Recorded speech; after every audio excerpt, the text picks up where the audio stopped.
সাভার চামড়া শিল্প নগরীতে চলছে কোরবানির পশুর চামড়ার সংগ্রহ ও সংরক্ষণ কার্যক্রম। দেশের বিভিন্ন স্থান থেকে লবণযুক্ত চামড়া ঢুকছে ট্যানারি কারখানাগুলোতে। এ নিয়ে আরও জানাতে যুক্ত হচ্ছেন সহকর্মী শফি মাহমুদ।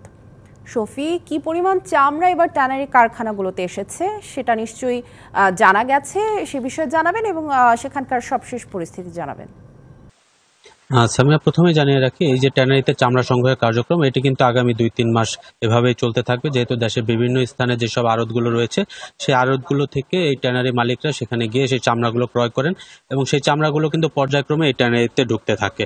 তো এই বছর ট্যানারির সংশ্লিষ্ট যারা রয়েছেন, ট্যানার্স অ্যাসোসিয়েশনের সাথে আমরা কথা বলেছি, তারা কিন্তু আমাদেরকে বলেছিলেন যে তাদের লক্ষ্যমাত্রা প্রায় 1 কোটি পিস চামড়া সংগ্রহ করা।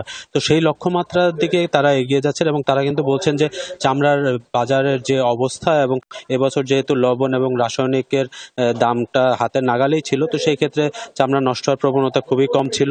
তারা আশাবাদী যে তাদের লক্ষ্যমাত্রা এবছর আসলে পূরণ হবে। তো এই মুহূর্তে সাভার ট্যানারিতে যে চামড়াগুলো ঢুকছে, এখন কিন্তু দেশের বিভিন্ন স্থান থেকেই ধীরে ধীরে চামড়াগুলো ঢোকা শুরু হয়েছে।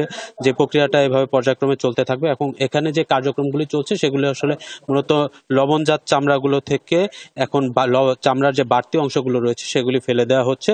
এরপরে এই চামড়াগুলি বিভিন্ন প্রক্রিয়ার মাধ্যমে সেটা ওয়েট ব্লু প্রসেসিং এর পর্যায়ে যাবে। সেই ওয়েট ব্লু প্রসেসিং করার পর কিন্তু চামড়াগুলো দীর্ঘদিন সেভাবেই রাখা যায় এবং তার পরবর্তীতে বিভিন্ন বায়ারদের ডিমান্ড অনুযায়ী, চাহিদা অনুযায়ী সেই চামড়াগুলিকে তারা ফ্রেশ লেদার বা অন্য যে প্রক্রিয়াগুলো করা প্রয়োজন সেই প্রক্রিয়াগুলো করবে। তো এই সব কার্যক্রম কিন্তু এই ট্যানারিতে চলতেই থাকবে এবং বলা যায় যে যেহেতু প্রথম ঈদের 7 দিন ঢাকার চামড়াগুলো ট্যানারিতে ঢুকেছে এবং ঈদের প্রথম 2 দিন আমরা দেখেছি কাঁচা চামড়া ঢুকেছে, লবণ ছাড়া চামড়াগুলো।